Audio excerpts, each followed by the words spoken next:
Today, I want to walk you through the perfect retirement spending plan if you have over $1 million saved and why the difference between paying 8% in lifetime taxes versus 28% has nothing to do with how much you spend. It comes down to where you pull from and when. So what I've repeatedly observed with people heading into retirement is this. They focus on the balance when they should be focused on the sequence. Two retirees can have identical savings, identical markets, even identical spending, and they still end up in very different outcomes purely based on which accounts they tap first and when. And that's where the idea of 8% versus 28% in lifetime taxes comes from. Not as a guarantee or trying to exaggerate something here, but just, in fact, it's not typical for everybody, but let's use this as a proxy for what's possible when withdrawals are intentional instead of reactive. So in other words, this isn't about spending less or lowering your lifestyle. It's about controlling how much of your spending shows up on a tax return in any given year. Because when you get the sequence right, you're not cutting back, you're not doing anything that reduces your lifestyle so much, you're just controlling how much of your life the IRS gets to see. And that's why I wanted to make this video today. I want to walk you through step by step a retirement withdrawal sequence that uses the government's own rules to reduce lifetime taxes and to keep more of your money working for you over a 30-year period. And if at any point in the video you feel you need more help in your retirement plan, click the link on the video that I'll leave in the description below, and you can learn how we help people to create plans they believe in. All right, so let's get right into it. So here's the question most people never ask. Why do two retirees with the same $1 million portfolio end up with completely different tax bills in retirement? I've seen it many times. One person ends up paying something closer to 8% in lifetime taxes, while another pays 25, 28, sometimes even more on the same amount of savings. And that gap matters because a 20% difference on $1 million isn't theoretical, right? It's $200,000. That's money that either stays in your pocket or it quietly gets transferred to the IRS over the course of your retirement. And here's the key point. That difference has nothing to do with how much money they spend, has nothing to do with investment returns, and nothing to do with how disciplined they were as savers. The entire gap comes from which accounts they pull from in what order and at what point in their retirement sequence.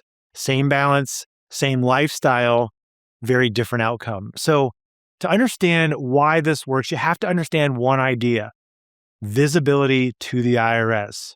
So in retirement, taxes aren't based on how much money you have, they're based on how much income becomes visible in a given year. So your taxable income determines what tax bracket you're in, what your Medicare premiums look like, and how much of your Social Security gets taxed. So when you pull from the wrong account at the wrong time, you make some income visible when maybe it doesn't need to be. And once the income is visible, it doesn't just create taxes, it stacks. It pushes you into higher brackets. It triggers Medicare surcharges. It causes more of your Social Security to be taxed than you expected.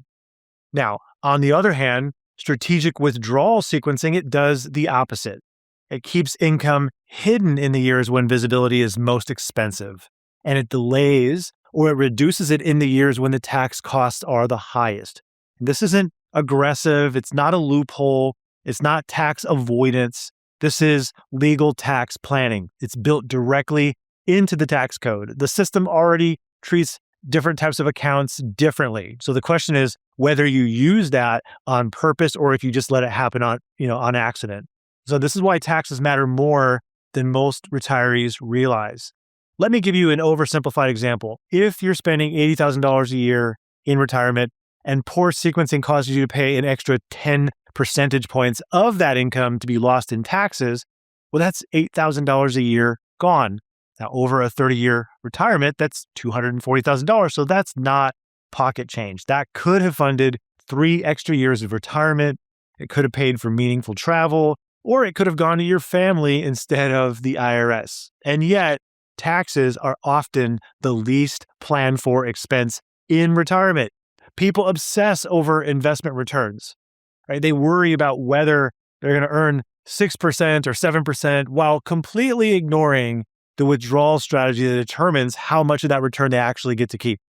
And that's what we're going to fix, because once you understand how withdrawal order works, everything else in retirement planning, it really starts to click. So the goal isn't to spend less, it's to be intentional about where the money comes from. And that really starts with what you do before you hit age 65. So step one is your pre-65 withdrawal strategy.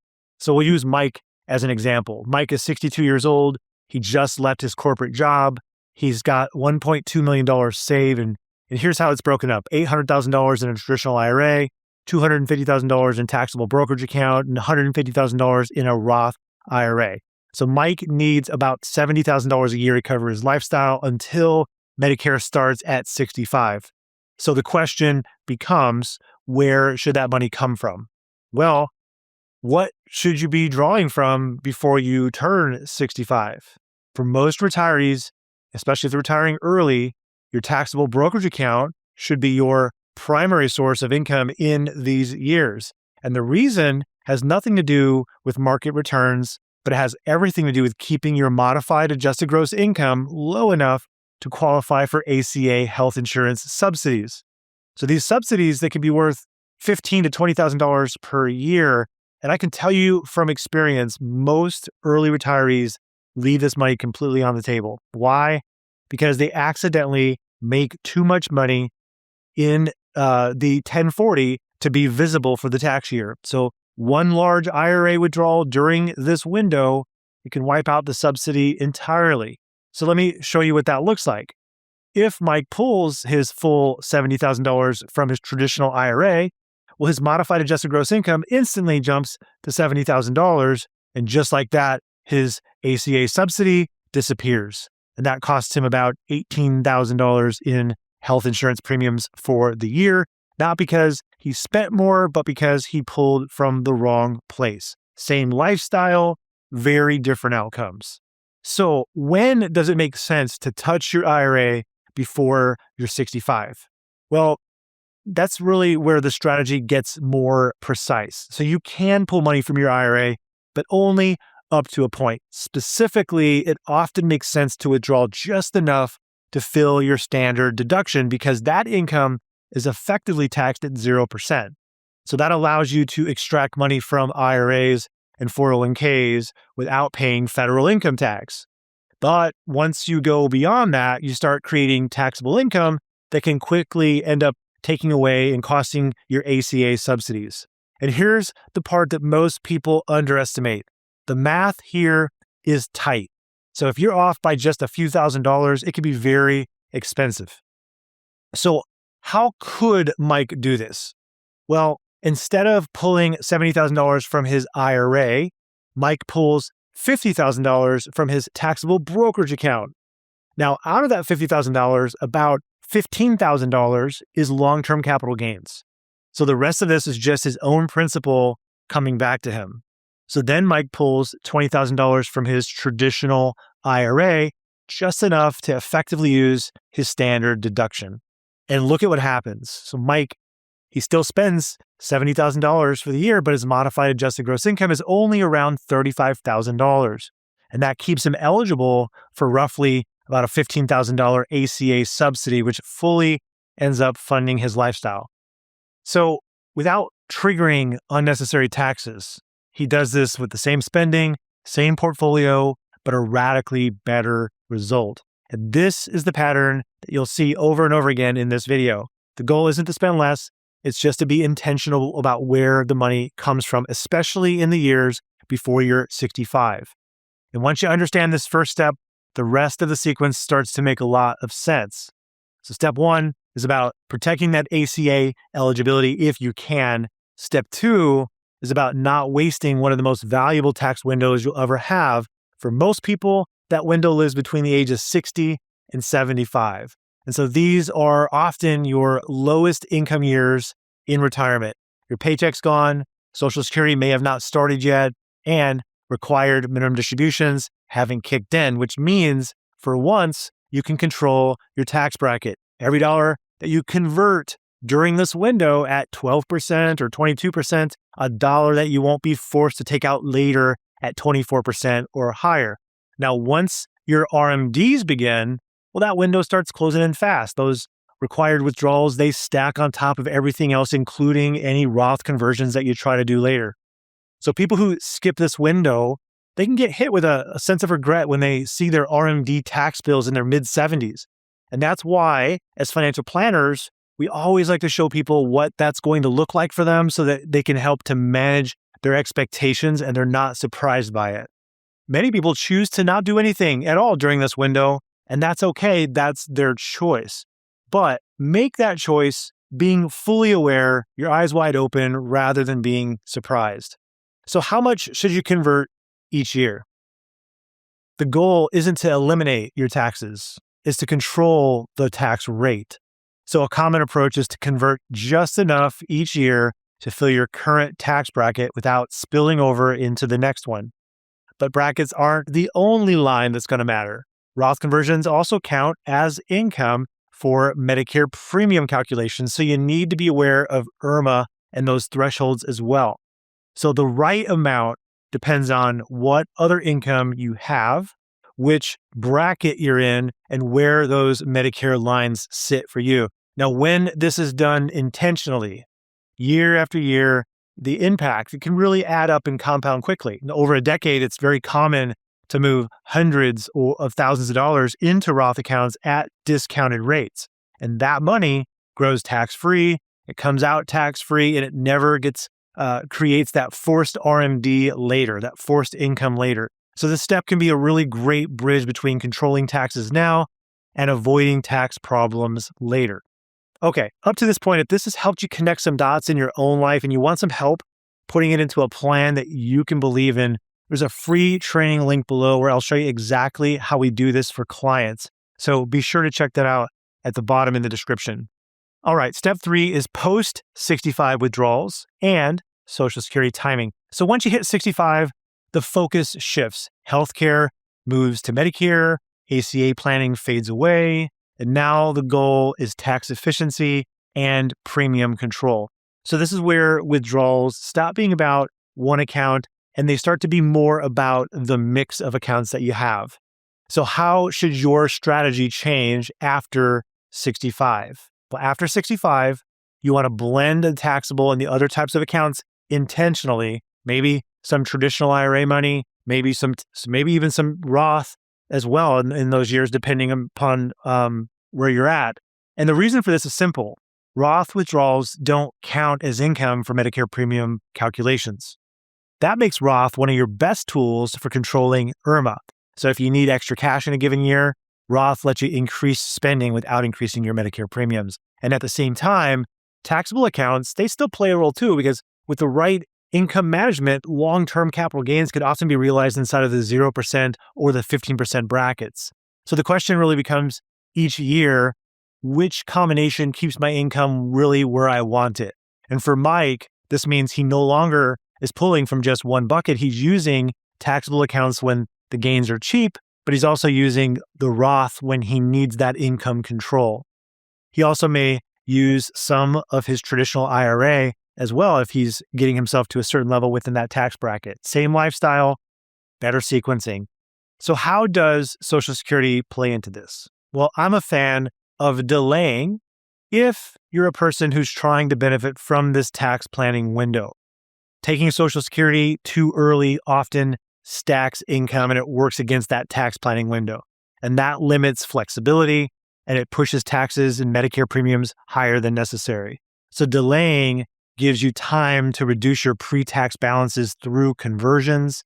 It establishes a clean withdrawal rhythm and it really helps you to manage your IRMA without Social Security in the mix.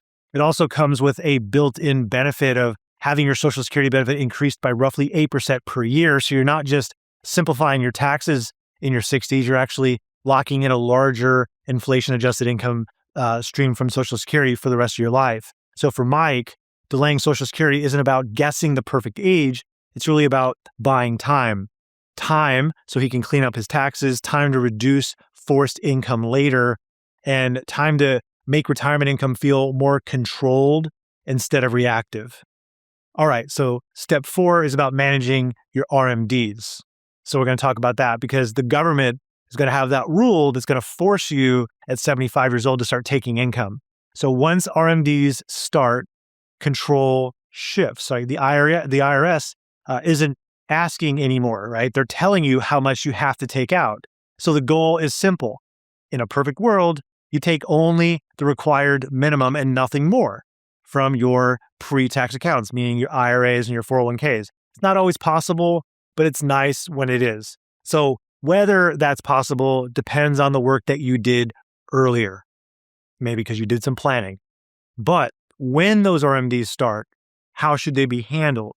Well, ideally, RMDs cover only part of your spending. The rest is going to come from your taxable accounts generating qualified dividends and maybe even Roth withdrawals when needed. So Roth withdrawals, they don't increase taxable income. Qualified dividends can be taxed at 0 or 15% if your income stays in the right range. And so that's how you fund your lifestyle without inflating your tax bill. Where people end up getting in trouble is when they're over withdrawing from IRAs because it's convenient, right? That one mistake can really undo your planning if you were being purposeful about how you saved your money over the years, meaning you put it in different tax buckets. So remember, RMDs, they're not based on what you need.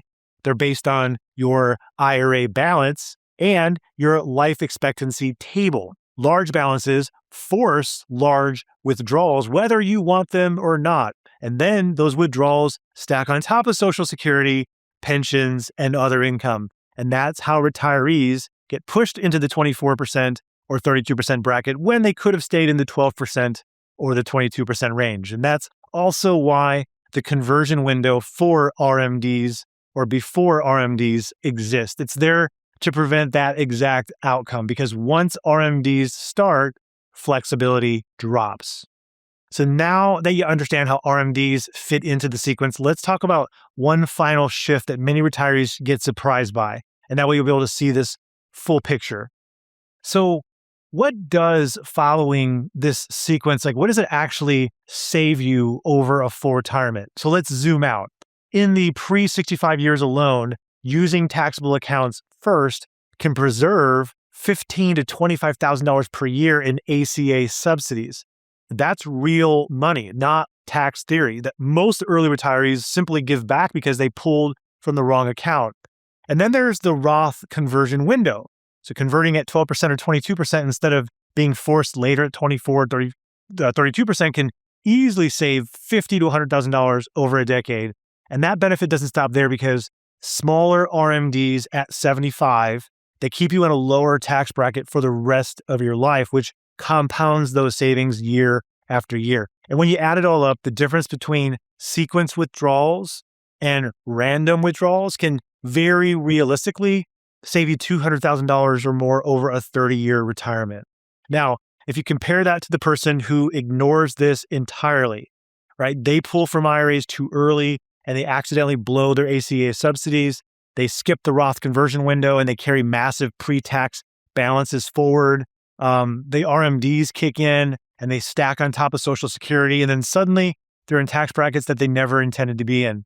Same savings, same markets, completely different results. And that's why this matters so much because it isn't about saving more money. It's not about picking better investments. And it's definitely not about cutting your lifestyle. The only difference is controlling when and where income becomes visible to the IRS. That's it. That's the gap between the retiree who pays something closer to 8% in lifetime taxes and the one who quietly pays 25 or 30%. And all the money that you didn't lose to taxes, well, that's money you actually get to spend or the money you get to leave behind. So if this connected some dots for you and you want some help putting this into a real plan, there's a free training link below where I walk you through how we do this with clients and how you can maybe apply it to your own situation. Thanks for watching. I'll see you in the next one.